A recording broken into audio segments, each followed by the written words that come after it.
Sorry, my video cut out. So what I was saying here is that what that means is you would want to make sure that if this was just log 12 of x, okay, and it didn't have all of this other stuff with it, you would need to make sure that it was a positive number. Okay, but because really it's log base 12 of -4 divided by -3, it comes out as a positive number. Okay, but that's something to pay attention to. Okay, your domain. Okay, so let's look at the last part of 4.5, and then I'll go on ahead and move into 4.6. So for the last part of 4.5, we're going to have to use some of these rules that we know for things that cancel each other out. Okay, so we need stuff that cancels. So if this is a base of 2, we need this to be a base of 2. So we know that 8 is the same thing as 2 to the third. Okay, and then that 3, because now it's part of the exponent, it becomes multiplied times that exponent that was already there. And this becomes 2 to the x plus 6. Well, if we raise both of these to log base 2, then it cancels them out. Okay, so you'll see me just canceling them in the future. I won't actually raise them. I know if the base is the same, we can cancel them. So now we have 3x equals x plus 6, and we can solve this problem.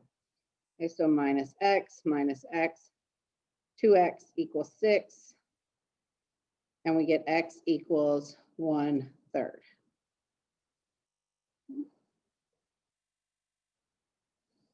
Did I divide by, oh, I divided by 6 instead of 2. Good thing I caught myself. All right, so now that's x equals 3, not x equals 1/3. Okay. All right, so let's take a look at this next one.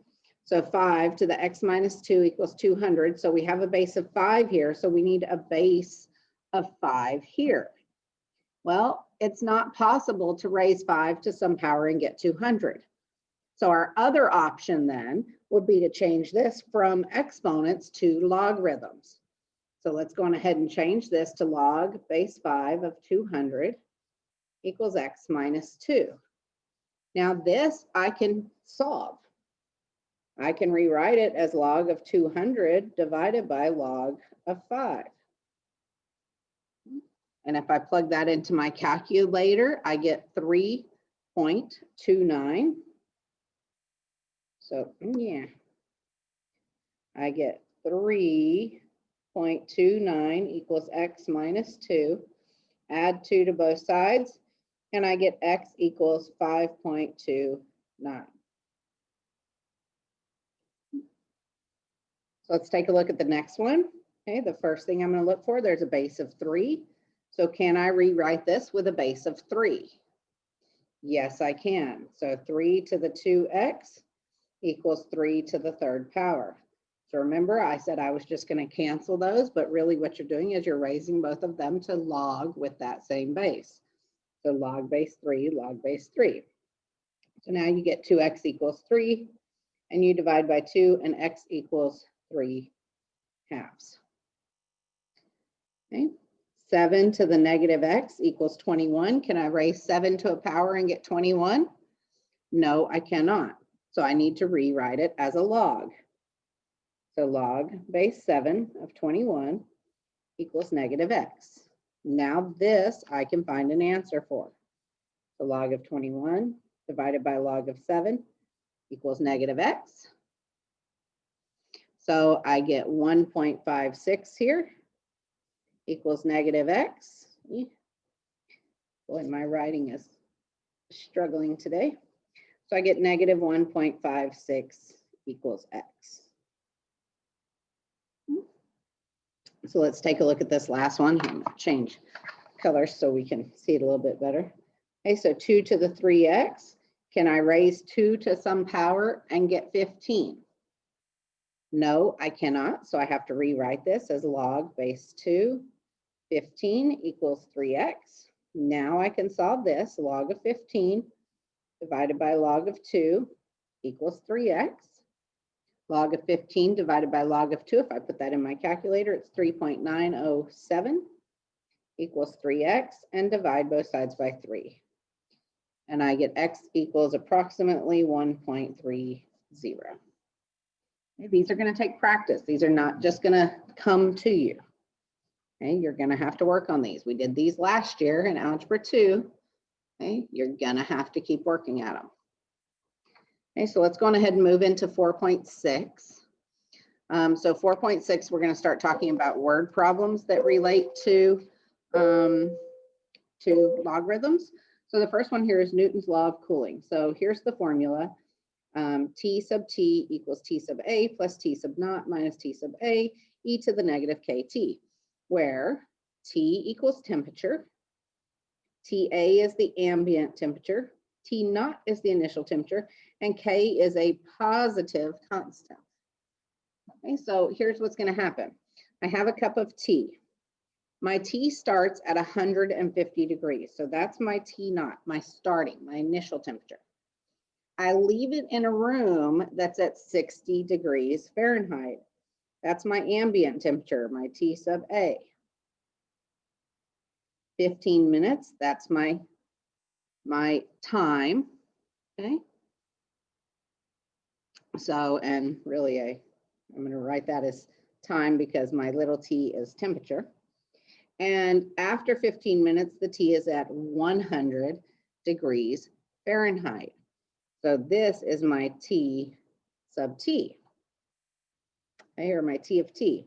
So how long before the T is at 80 degrees Fahrenheit? So this right here is going to be this, okay? So I have to find my formula first, or my constant. I don't have a K value in here, okay?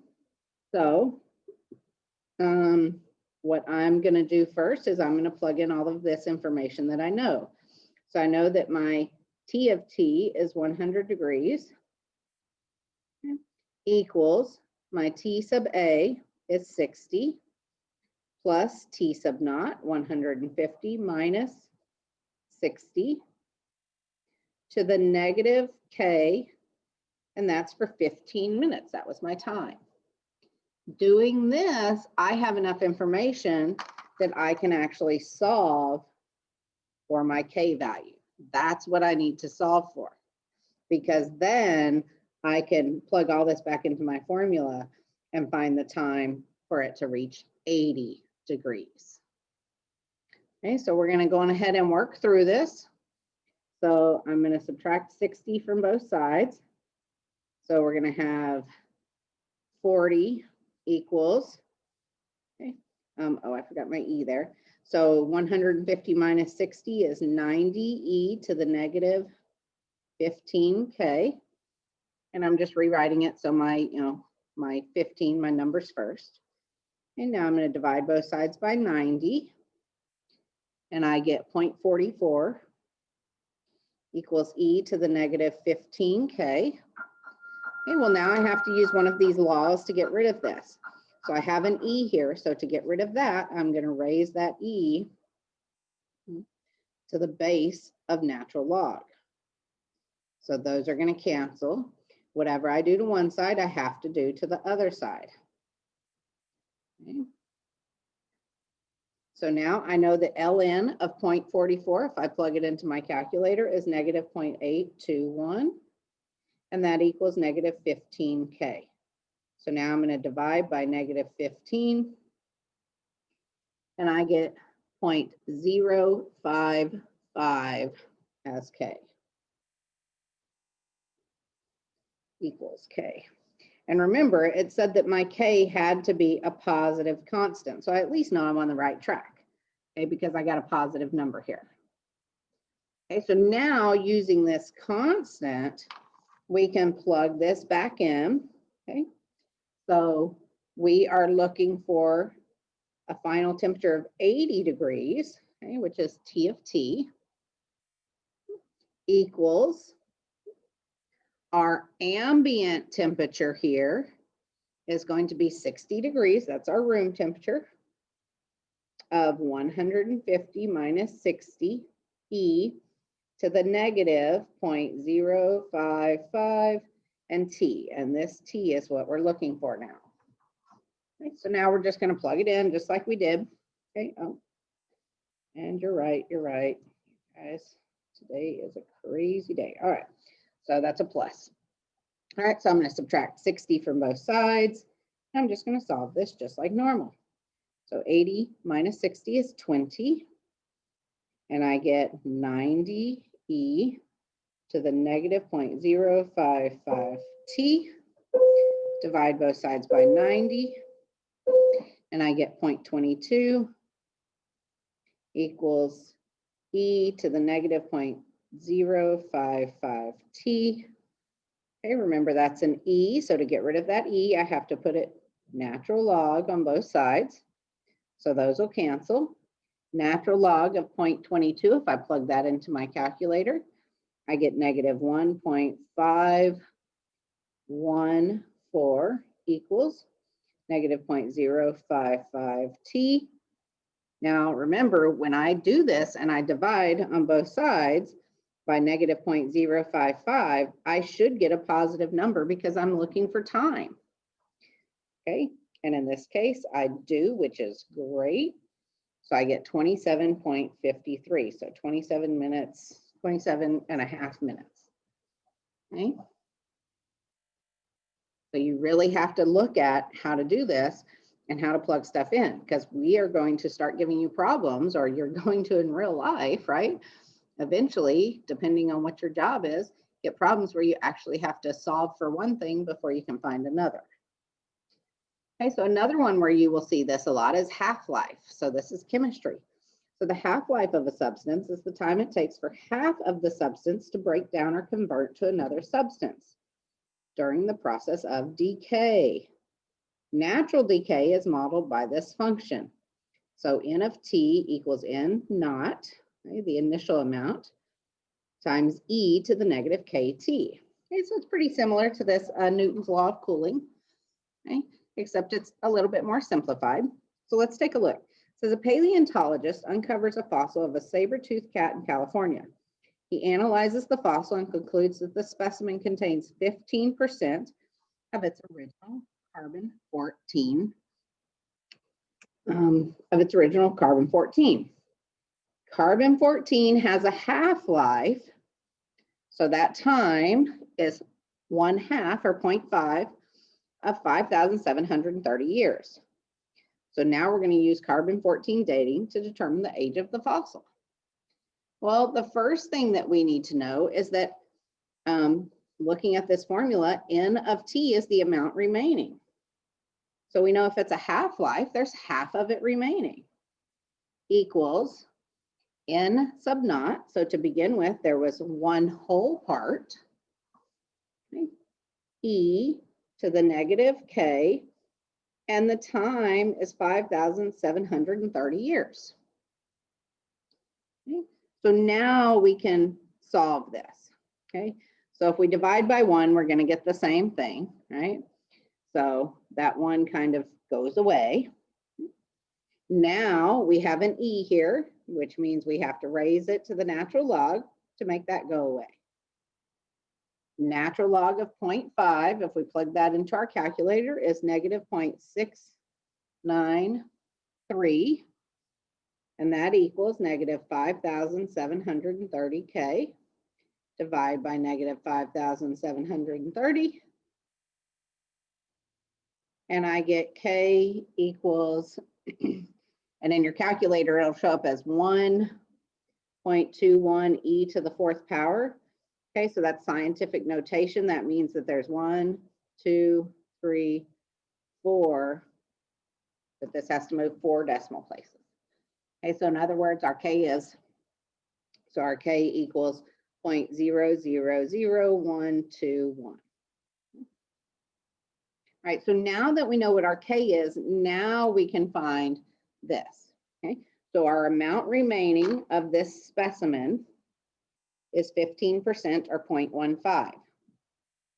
Our original amount was 1, okay, and then it's E negative 0.000121 times T. We're looking for the time. Okay, how old is this fossil? So now remember, if we divide by 1, we get the same thing. So we're going to raise both sides to the natural log. Okay, that cancels that E.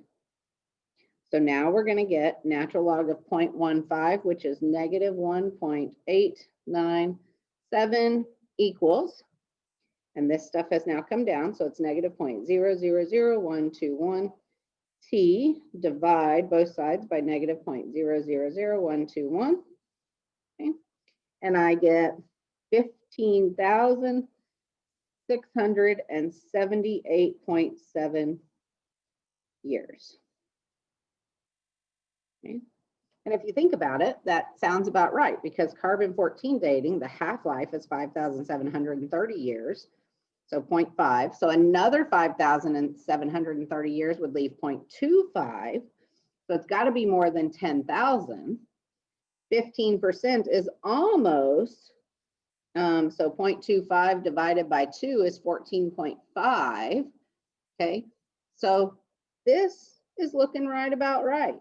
Okay, another half-life would be at about 18,000 years, and that would be about 14.5%. Okay, so we're pretty close there.